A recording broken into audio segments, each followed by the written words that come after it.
चिवचिव चिमणी काय ग चिव, वेळ झाली अभ्यासाची, चला हातात वही घेऊ.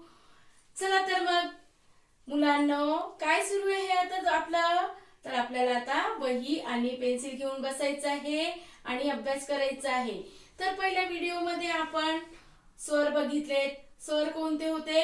तर अ, आ, ई, ई, उ, ऊ, ऋ, ए, ऐ, ओ, औ, आहा आणि ऍ, आ असे आपण 14 स्वर शिकलोत, हो की नाही? तर आज आपण व्यंजन शिकूयात. आता व्यंजन किती असतात? तर मराठीमध्ये स्वर 14 असतात, तर व्यंजन 36 असतात. त्यासोबतच संयुक्त व्यंजन असे 2 असतात, ते म्हणजे श्र आणि त्र. तर असे एकूण 52 मुळाक्षरे तयार होतात. तर आज आपण क ते अंग पर्यंत व्यंजन शिकूया. तर चला मग तेवढ्याच उत्साहाने पेन्सिल घ्यायची आणि वही घ्यायची आणि मी काय काय सांगते ते तुमच्या वहीमध्ये नोंदवून घ्यायचं. तर चला मग आता बघा, पहिलं व्यंजन काय आहे? हे क. काय आहे? क. क कमळाचा. क कमळाचा. आता बघा इथे हे काय आहे? गुलाबाची कळी. काय आहे ही? कळी. तर क कळीची. क कळीची. तर कळीचा. क कळीचा. काय म्हणायचं? क कळीचा. नंतर हे बघा, हे काय आहे? कलश. काय आहे? कलश. तर क कलशाचा. क कलशाचा. आता हे चित्र सुद्धा तुम्हाला काढायचे आहेत आणि बरोबर लिहायचं आहे, कारण यानंतर मी तुम्हाला छोटीशी वर्कशीट देणार आहे. तर नंतर बघा, हे आहे कबूतर. क कबुतराचा. क कबुतराचा. तर आपण क शिकलेलो आहे, आपण परत एकदा म्हणूया. तर क कमळाचा. क कमळाचा. क कळीचा. क कळीचा. क कलशाचा. क कलशाचा. क कबुतराचा. क कबुतराचा. तर आता आपण कोणतं व्यंजन शिकलेलं आहे? तर क. कोणतं शिकलोय? क. आणखी एक शब्द सांगा बरं, तुम्हाला कोणता शब्द येतो? क पासून येणारा शब्द तुम्हाला सगळ्यांना माहिती आहे बघा. काय आहे? सांगा बरं, हे चित्र कशाचं आहे? लवकर सांगा, चला पटकन. तर क कपाचा. क कपाचा. बरोबर की नाही? पुन्हा एकदा सांगते मी. क कमळाचा. क कळीचा. क कलशाचा. क कपाचा. क कबुतराचा. तर अशा प्रकारे आपण क हे व्यंजन आता शिकलेलो आहे. आता क नंतर येणारं व्यंजन आहे ख. कोणतं व्यंजन आहे? ख. तर ख खडूचा. ख खडूचा. ख खडूचा. बघा हे काय आहे? या चित्राला आपण काय म्हणतो? खटारा. ख खटाऱ्याचा. ख खटाऱ्याचा. आणि आता हे बघा, हे काय आहे? छान समोसे आहेत.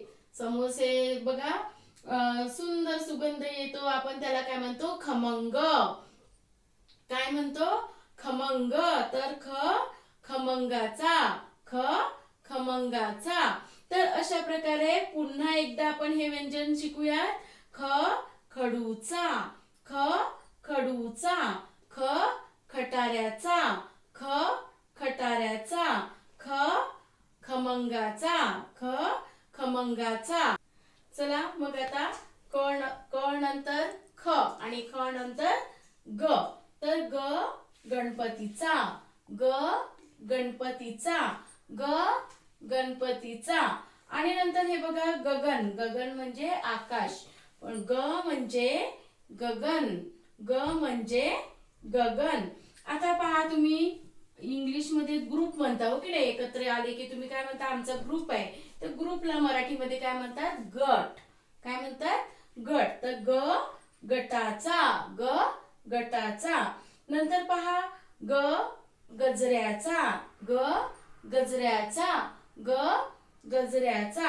नंतर हे बघा, हिने काय घातलेलं आहे, गळा.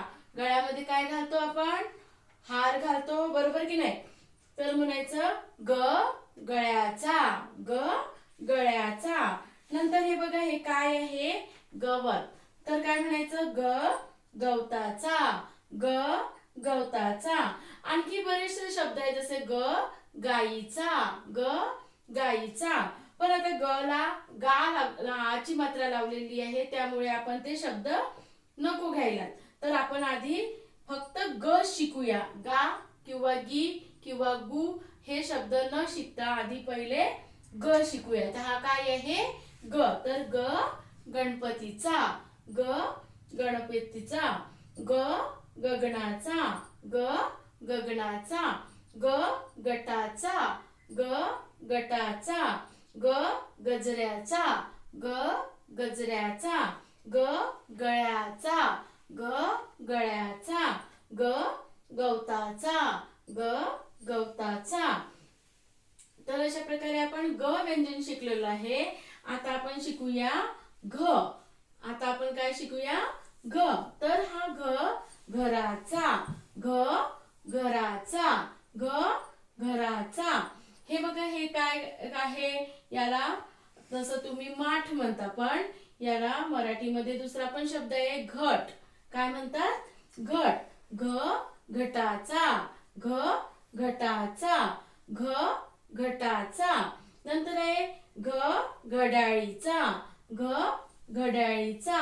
घ घड्याळीचा, घ घड्याळीचा. आता बघा, हे चित्र आहे. तर ह्या चित्रामध्ये आपलं तोंड दाखवलेलं आहे, ओठ दाखवलेलं आहे. तोंडामधून आपण जेव्हा बोलतो तेव्हा तो कुठून बोलतो, आपण घशातून बोलतो. तर घ घशाचा, घ घशाचा. घ घशाचा. आपण घसा म्हणतो त्याला, तर घ घशाचा. तर पुन्हा एकदा आपण याला पुन्हा एकदा म्हणूया. तर घ घराचा, घ घराचा. घ घटाचा, घ घटाचा. घ घड्याळीचा, घ घड्याळीचा. घ घशाचा, घ घशाचा. तर आता शेवटचं व्यंजन राहिलेलं आहे अंग. कोणतं व्यंजन आहे हे, अंग. तर या अंगाचा जास्तीत जास्त वापर आपण संस्कृत मध्ये करतो, या आपल्या मराठी भाषेमध्ये करत नाही. तर एकच शब्द आहे त्याचं, वाङ्मय. जे तुम्ही लिटरेचर असं म्हणता, तर वाङ्मय हा एकच शब्द इथे तयार झालेला आहे, जो की हा पण शब्द संस्कृत मध्ये येतो. हा शब्द मराठीमध्ये येत नाही. जसं मराठी वाङ्मय, हिंदी वाङ्मय, तर असा हा आपण शब्द वाङ्मय म्हणून या अंगचा वापर करतो. तर अशा प्रकारे आपण आज कोणते व्यंजन शिकलो आहे, क ख ग घ आणि अंग. परत एकदा म्हणा, क ख ग घ अंग.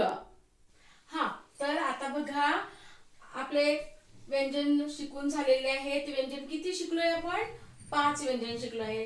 क ख ग घ अंग. क कशाचा शिकलो आपण, क कमळाचा. ख खडूचा. ग गणपतीचा. घ घड्याळाचा. अंग. आता घ आणखी कोणता शब्द आहे, घ घराचा. ग गवताचा. तर आता आपल्याला या चित्राशी, या व्यंजनासोबत जोडी लावायची आहे. तर तुम्ही पुस्तक किंवा वही तुमच्या जवळ असेल तर वही आणि पेन्सिल घेऊन तुम्हाला क ख ग घ अंग हे लिहून काढायचं आहे आणि छोटे छोटे हे चित्र काढायचे आहे. तर आता बघा, क हा काय आहे, क. तर क च कोणतं चित्र आहे, तर क कमळाचा. आपण कमळाचं शिकलोय, क कमळाचा. तर हा कमळ आहे का, नाही. तर हा कमळ आहे का, नाही. तर हा कमळ आहे का, तर हो. तर या कमळाला क व्यंजनाशी जोडायचं आहे, क कमळाचा. हा, नंतर आहे ख. तर ख कशाचं शिकलो आपण, ख खडूचा. तर आता बघा बरे, चित्र खडूचं चित्र आहे का, हे खडू आहे का, नाही. तर हे आहे का, नाही. तर हे आहे का, नाही. हे आहे का, नाही. हे खडूचं चित्र आहे, तर ख या व्यंजनाशी खडूच्या चित्राशी आपल्याला जोडायचं आहे. नंतर आहे ग. ग हे व्यंजन कोणत्या चित्राशी जोडल्या जाईल, तर हे कशाचं चित्र आहे, तर हे गवताचं चित्र आहे. तर ग गवताचा, ग गवताचा. तर ग हे व्यंजन आपल्याला गवताच्या चित्राशी जोडायचं आहे. नंतर बघा घ. घ घराचा, घ घराचा. तर घ घराचा हे चित्र कशाचं आहे, तर घराचे. हे चित्र घराचे आहे, तर घ व्यंजन आपल्याला घराच्या चित्राशी जोडायचं आहे. नंतर बघा सगळे चित्र जोडून झालेले आहेत, फक्त एक चित्र राहिलेलं आहे, जे चित्र पुस्तकाचं आहे, ज्याला आपण वाङ्मय म्हणतो. पुस्तक हे वाङ्मयाच्या स्वरूपामध्ये येतं, जसं मराठी वाङ्मय. तर अंग हे आपल्याला या चित्राशी जोडायचं आहे. तर अंग आपल्याला वाङ्मयाच्या चित्राशी जोडायचं आहे. तर अशा प्रकारे ही वर्कशीट तुम्हाला तुमच्या वहीमध्ये तयार करून घ्यायची आहे. तर आपण आता दुसरी वर्कशीट बघूया. दुसऱ्या वर्कशीट मध्ये बघा हे चित्र आहे. तर हे चित्र कशाचं आहे, घड्याळीचं, बरोबर की नाही. हे चित्र कशाचं आहे, परत एकदा विचारते मी, कशाचं आहे, घड्याळीचं. तर घड्याळीचं पहिलं अक्षर काय आहे, सांगा लवकर. पहिलं अक्षर आहे, सांगा लवकर, घ. काय आहे पहिलं अक्षर, घ. घ घड्याळीचा. आता दुसरं चित्र बघा. दुसरं चित्र कशाचं आहे, खडू. कशाचं चित्र आहे, खडू. मग खडूचं पहिलं अक्षर काय आहे, तर ख. पहिलं अक्षर काय आहे, ख. नंतर हे काय आहे, कशाचं चित्र आहे, गणपतीचं. तर गणपतीचं पहिलं अक्षर काय आहे, ग. पहिलं अक्षर काय येते, ग. आणि हे कशाचं चित्र आहे, तर कबुतराचं चित्र आहे. कशाचं चित्र आहे, कबुतराचं. तर कबुतराचं पहिलं अक्षर काय आहे, क. पहिलं अक्षर काय आहे, क. तर या ठिकाणी आपल्याला लिहायचं आहे क. अशा प्रकारे आपल्याला ह्या दोन वर्कशीट तुम्हाला दिलेल्या आहे मी. तर तुम्ही ह्या दोन्ही वर्कशीटचा चांगल्या प्रकारे आपल्या वहीमध्ये अभ्यास करायचा, पूर्ण लिहून घ्यायचं, सगळे चित्र काढायचे आणि त्याच्या समोरचे पहिले अक्षर लिहायचे. तुम्हाला हा व्हिडिओ उपयोगी वाटला असेल तर चॅनलला सबस्क्राईब करायला विसरू नका. व्हिडिओला लाईक करा, शेअर करा. या व्हिडिओच्या पुढच्या भागात पुढच्या व्यंजनासोबत पुन्हा भेटूया. धन्यवाद.